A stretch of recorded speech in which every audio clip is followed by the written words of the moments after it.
So what does Donald Trump really mean when he talks about policy on the campaign stump? We asked a crack team of Politico reporters to examine 11 different issues that he's talked about recently and see what he really means and whether any of these ideas really have a chance of becoming law or policy if he became the President of the United States. We will build the wall, believe me, 100%, we're building the wall. A trade deficit with Mexico, $58 billion. The wall's gonna cost $10 billion.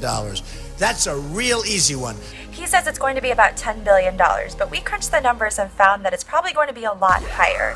For example, finishing the fence that's already there could cost as high as nearly $20 billion. It's not just the cost of building the fence, but you also have to remember the cost of seizing private property. But a lot of the equipment we get in the military, it's not the equipment the generals want. It's forced down their throat by a company that's politically good, but doesn't make the equipment that's as good.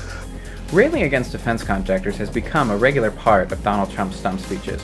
He accuses them of using their political connections to fund weapons programs that the military doesn't really want, and as president, he's vowed to stamp it out.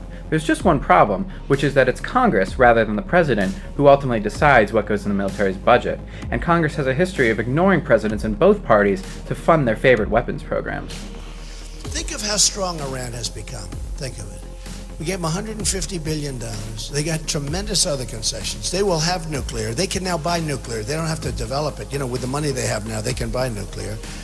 So Donald Trump says he would like to renegotiate the Iran nuclear deal, but the odds of that happening are slim to none. The current deal took years to put in place, and it involves several countries, including Russia and China, who don't always cooperate with the US on everything.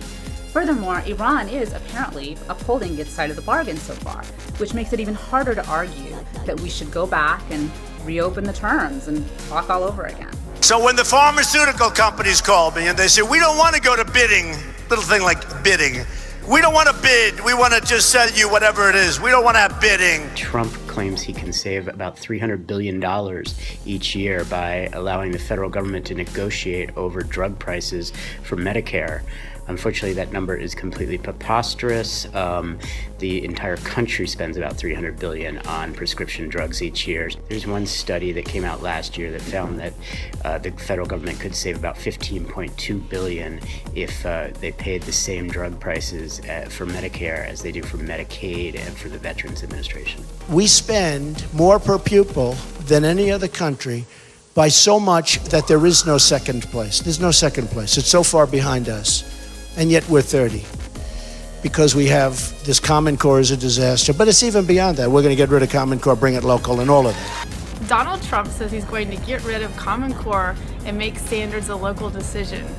This is going to be difficult for him to do because the President of the United States has never set education standards, and a law passed by Congress in December actually forbids the federal government from setting standards or incentivizing states to pass certain standards. That means it's not in his hands anyway. And we have to rebuild our infrastructure, our roads. We have to rebuild our bridges, our airports, our hospitals in this country. We've become close to a third world country. You look at some of our airports, it's third world. In talking about the third world state of our nation's critical infrastructure and his worries that U.S. airports don't stack up to their foreign counterparts, Trump has been sounding a lot like Joe Biden, who just last year told a crowd in Philly that if he blindfolded them and dropped them off at LaGuardia, they would think they were in a third world country. Quote, "I'm not joking." How Trump proposes to pay for all of this spending, he hasn't said, but he does support the repatriation of foreign earnings, which a lot of other politicians have floated as a pay-for this kind of spending. I mean, I believe global warming is the single biggest problem in our country, but it's made of the nuclear variety. Do you understand that? That's the one we have to be careful of. We better be damn tough and damn careful, because nuclear is your problem with global warming. Science actually backs up the threat that a nuclear conflict would pose to the environment. Think about nuclear weapons exploding in the atmosphere and causing massive global cooling. So even though Trump is incorrect to suggest that climate change isn't a significant problem, he's onto something scientifically when it comes to the environmental problems that a nuclear conflict would pose. People now are working for a carrier, and they announce they're leaving. Goodbye, they're going to Mexico. And I stop it. You want to know how to stop it real easy? Carrier, congratulations. Enjoy your stay in Mexico. Every unit you make, 35% tax. Have a good time. And again, free trade is good, but let me negotiate the deals, not these clowns that we have negotiating, okay?